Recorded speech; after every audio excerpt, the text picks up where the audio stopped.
Le Rwanda n'a pas à soutenir les rebelles du M23. Ils ne l'ont jamais demandé, ils n'en ont pas besoin. Le Rwanda a pris des mesures par rapport à la sécurité de son territoire, par rapport à la sécurité de sa population. Et ces mesures ne seront jamais levées si le problème qui risque de porter atteinte à notre sécurité n'est pas réglé. Le Rwanda l'a toujours dit, le Rwanda ne l'a jamais caché. Donc, si les mesures qui ont été prises sont interprétées par le gouvernement congolais ou par les autres comme un soutien au M23, ça c'est une erreur et c'est la raison pour laquelle ce problème continue à perdurer. Coup de théâtre en ce qui concerne la crise en RDC. Le Rwanda, qui a toujours nié son implication dans la dite crise, accuse la Belgique de prendre parti pour la RDC au point de couper toute relation diplomatique avec l'État belge. Et ce n'est pas tout. Le président rwandais Paul Kagame, qui a toujours répondu absent aux différentes invitations de dialogue de paix entre lui et le président de la RDC par la voie de divers intermédiaires, a enfin accepté la rencontre avec Félix Tshisekedi par la voie cette fois-ci d'un intermédiaire arabe qui a convaincu les deux dirigeants africains à signer un accord de cessez-le-feu. Le dit accord, qui n'est pas reconnu par l'une des têtes majeures du M23, le dénommé Corneille Nangaa, qui a poursuivi ses opérations en prenant possession mercredi dernier de la localité de Wakile. Tous les détails de ce récapitulatif de la crise en RDC, tout de suite dans cette vidéo.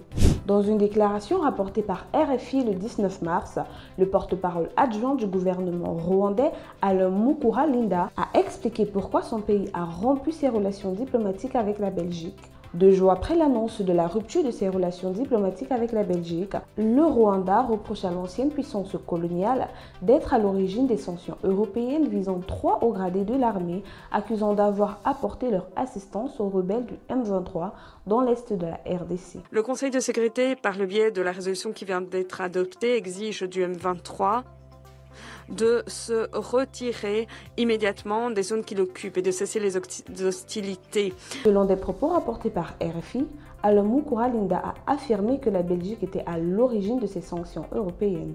La Belgique n'a pas ménagé ses efforts pour faire condamner le Rwanda et faire en sorte que ces sanctions soient prises à son encontre, a-t-il déclaré. Il a ajouté que la Belgique avait pris parti dans ce conflit, ignorant le fait que le Rwanda avait toujours évoqué un problème de sécurité dans la région. Dans la foulée de l'annonce des sanctions européennes, les rebelles du M23 avaient annoncé le boycott des négociations directes qui devaient s'ouvrir le lendemain dans la capitale angolaise, Luanda.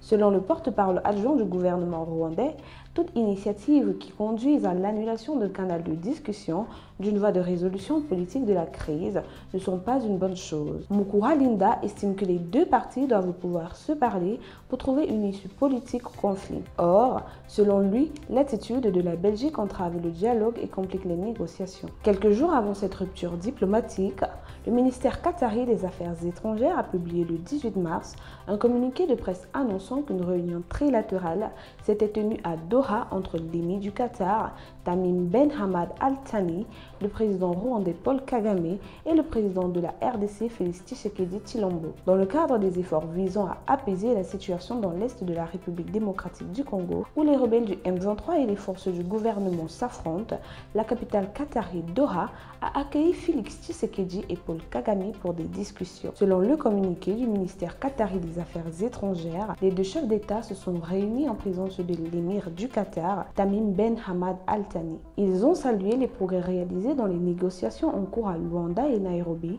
ainsi que ceux du sommet conjoint AEAC-SADC tenu à Dar es Salaam en Tanzanie. Paul Kagame et Félix Tshisekedi ont réaffirmé leur engagement en faveur d'un cessez-le-feu immédiat et inconditionnel, comme décidé lors du sommet de l'EAC et SADC. Les négociations de paix seront désormais fusionnées et auront lieu à Doha, au Qatar, selon un accord mentionné dans le communiqué du ministère qatari des Affaires étrangères. De son côté, la présidence de la RDC a indiqué sur X que cette réunion s'était tenue à l'initiative de l'émir du Qatar dans le cadre des relations de coopération et d'amitié entre les deux pays. Par contre, Corneille Nangaa, chef du M23, rejette le cessez-le-feu signé à Doha entre Kinshasa et Kigali et maintient son offensive militaire. Pour preuve, mercredi dernier, ses troupes ont pris Walikale, une localité proche d'importants gisements d'or et d'étain.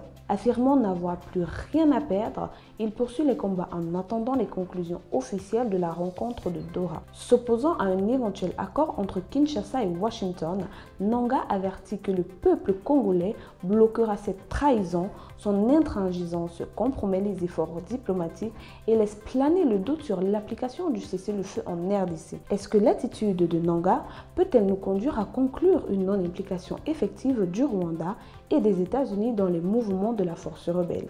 J'attends vos avis en commentaire et on se donne rendez-vous demain pour la prochaine vidéo. Pour plus de contenu sur l'actualité africaine, suivez-nous sur le réseau social africain Diba World et sur toutes nos autres plateformes. Tous les liens sont disponibles dans la bio.